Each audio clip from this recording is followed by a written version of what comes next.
Lucille Ball was halfway through a filming day at Desilu Studios when the divorce papers were finalized. The news reached the set the way news always reaches a working soundstage, quietly, through assistants and production coordinators, until everyone knew and no one said anything. What happened in the hour that followed, with an 8-year-old girl who wasn't supposed to be there and a maintenance electrician who couldn't find childcare that morning, is a story that begins with the collapse of a marriage and ends somewhere nobody on that set expected. It was Thursday, March 1960. Stage 9 at Desilu Studios in Hollywood was running the kind of production day that sitcom filming requires when you're shooting in front of a live studio audience. The crew had been there since 6 o'clock in the morning. Lucille Ball had arrived at 7:15, been through hair and makeup by 8:30, and was on set for blocking rehearsal by 9. The rehearsal went poorly, not because of technical problems or script issues, but because Lucille Ball, who had built a career on precision timing and absolute professional focus, could not remember her marks. She had walked through the same scene 4 times and stopped in the wrong place every time. The director, a man named Jerry Thorpe, who had worked with her for 2 seasons and knew her rhythms, called a break at 10:15. In her dressing room, Lucille Ball sat facing the mirror, looking at her reflection in the particular way a person looks at themselves when they are trying to find something familiar and cannot locate it. The makeup was right, the hair was right, the costume was period perfect for the scene they were shooting, everything was in place except the person wearing it. The phone call had come at 9:47. Her lawyer, brief and professional, confirming what she had known was coming for 6 weeks, but had not fully accepted until she heard the words said aloud in legal language. The divorce from Desi Arnaz was finalized. 20 years of marriage, 2 children, a production company that had changed television, and a partnership that had been as much a business as it was a relationship. All of it formally ended in a 3-minute phone call between takes on a Thursday morning. She had thanked the lawyer. She had hung up the phone. She had walked back to the set and tried to remember where she was supposed to stand for a scene about a misunderstanding with a neighbor that was written to be funny. She could not remember. She could not make herself care about remembering.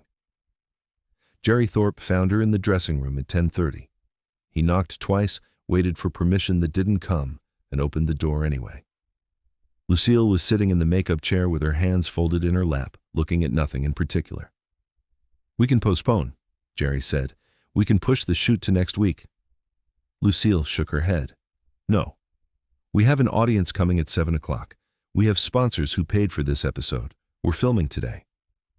Jerry looked at her for a moment with the expression of a man who has worked in television long enough to know when someone is holding themselves together through sheer professional will and when that will is about to run out. "Lucy," he said, using the name everyone used, "you don't have to do this today."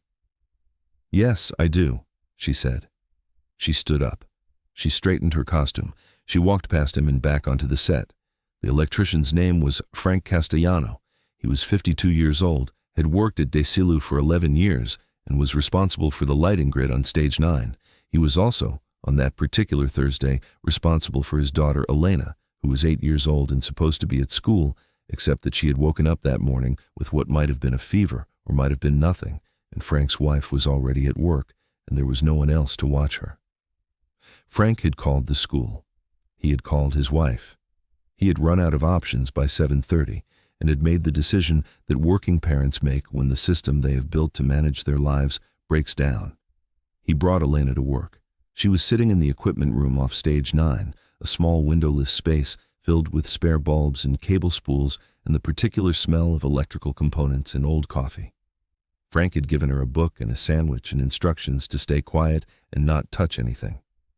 Elena was a good kid. She stayed quiet. She read her book. She ate her sandwich. At 11 o'clock, Frank needed to adjust one of the key lights on the main set. He told Elena to stay in the equipment room. He was gone for 7 minutes. When he came back, Elena was not there. He found her 30 seconds later, standing at the edge of the soundstage, watching Lucille Ball rehearse. Elena had somehow gotten past the production assistants and the stage manager and was standing just outside the lit area, completely still, watching with the unblinking attention that children give to things that fascinate them completely. Frank crossed the stage quickly, trying not to draw attention. He reached Elena just as Lucille Ball stopped mid-scene, looked directly at the small girl standing in the shadows, and froze. The set went quiet. Jerry Thorpe looked up from his script. The other actors, Mark Carlin and Vivian Vance, stopped where they were. The crew, who had been moving through the practiced choreography of a working soundstage, all stopped and looked at the same thing Lucille was looking at. Elena Castellano, 8 years old, wearing a yellow dress and holding a stuffed rabbit, was staring at Lucille Ball with an expression of pure joy. Frank Castellano reached his daughter. "Elena," he said quietly, "you need to come back with me." Elena didn't move. She was still looking at Lucille Ball. Lucille Ball was still looking at her. And then Elena did something that Frank Castellano would remember for the rest of his life and would describe to his wife that evening with the specific bewilderment of a parent watching their child do something completely unexpected. She ran toward Lucille Ball. She crossed the lit set in 4 seconds, her shoes making small sounds on the polished floor, the stuffed rabbit in one hand, and she reached Lucille Ball and threw her arms around her waist and said with absolute certainty and no hesitation, "I love you so much." Lucille Ball stood completely still. Her arms were at her sides. Her face had the expression of someone who has been moving through a day on muscle memory and has just been pulled out of it by something they weren't prepared for. Frank Castellano was already moving toward them. "I'm so sorry," he said. "Elena, let go." "I'm sorry, Miss Ball. She wasn't supposed to be here. I'll take her back." "Wait," Lucille Ball said. Frank stopped. Lucille Ball looked down at the small girl holding onto her. Elena looked up at her with the uncomplicated adoration of a child who has just met someone they have loved from a distance and discovered they are real. Lucille Ball knelt down. She knelt on the soundstage floor in her house dress and apron, the costume she'd worn for 9 years, the costume that made her one of the most famous women in America. She looked at Elena at eye level. "What's your name?" "Elena." "That's a beautiful name." Her voice was steady, but something in it wasn't, something the crew could hear but couldn't name. "I watch you every Monday. You're the funniest person I've ever seen." Lucille Ball looked at this 8-year-old girl telling her she was funny on the same day her marriage had legally ended and her professional focus had completely abandoned her. She looked at Elena, and something in her face changed. She started crying. Not dramatically, not the way actors cry on cue, but in the quiet, helpless way people cry when something held together stops holding. Elena looked worried. "Are you sad?" "Yes, I'm very sad today." "Why?" Lucille paused. "Because something in my life ended today, something very important." Elena thought about this. Then she hugged Lucille Ball again, tighter, and said, "But you're still funny. That didn't end." Lucille Ball put her arms around Elena Castellano and held her. The soundstage went completely silent. 50 crew members, 3 actors, 1 director, and 1 worried electrician stood absolutely still and watched Lucille Ball kneel on the floor of stage 9 and cry into the shoulder of an 8-year-old girl who wasn't supposed to be there. Almost a minute passed. Then Lucille pulled back, wiped her eyes, looked at Elena. "Thank you. I needed that." "You're welcome," Elena said seriously. Lucille stood up. She looked at Frank Castellano, who had the expression of a man trying to apologize and thank someone simultaneously. "What's your name?" "Frank Castellano, Miss Ball. Key electrician. I'm so sorry. She wasn't supposed to." "Where's her mother?" Frank hesitated.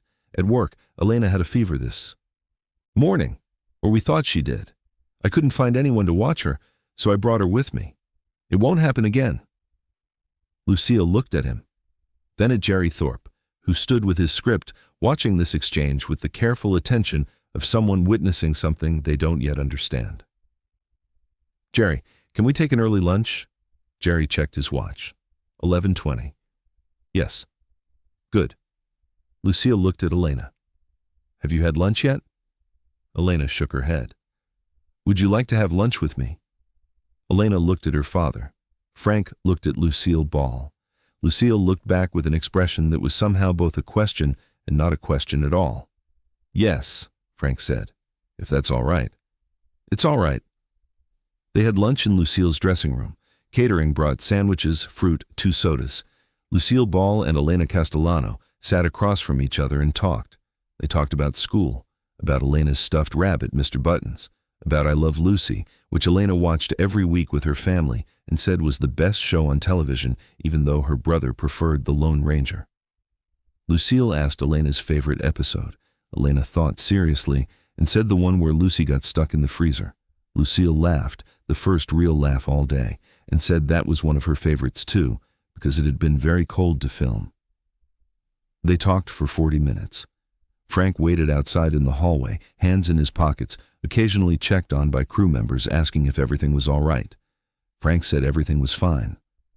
At 12:05, the door opened. Lucille Ball and Elena came out together. Elena was holding Lucille's hand. "Thank you for lunch," Elena said. "Thank you for the company." Lucille looked at Frank. "She's a wonderful kid." "Thank you." Lucille knelt down one more time. "Can I tell you something?" "Yes." "Today was a very hard day for me.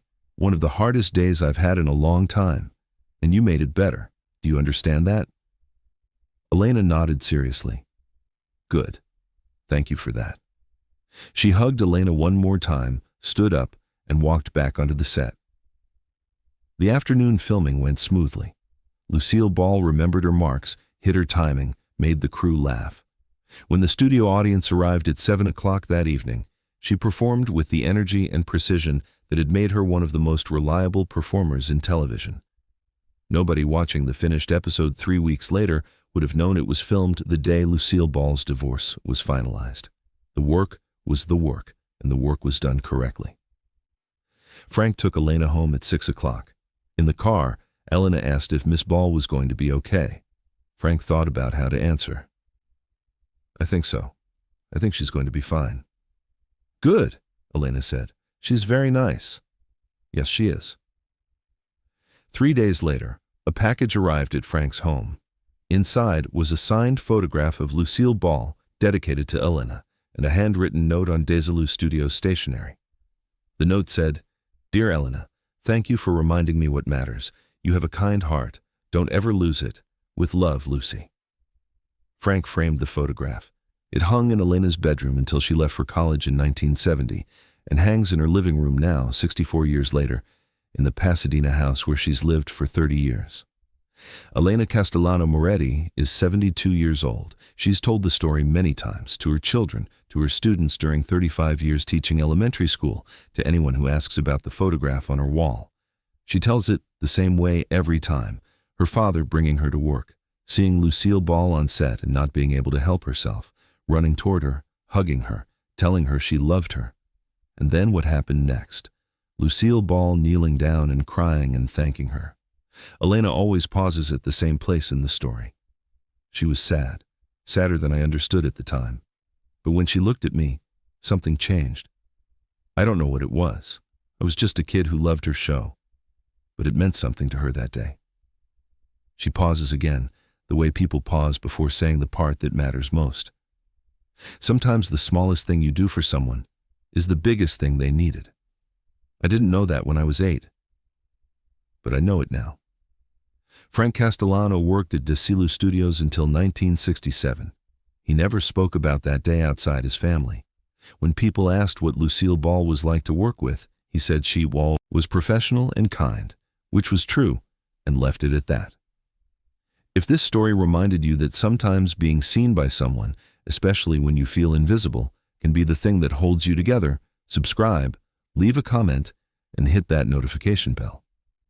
More stories about who these legends really were, away from the cameras and the credits, are coming every single week.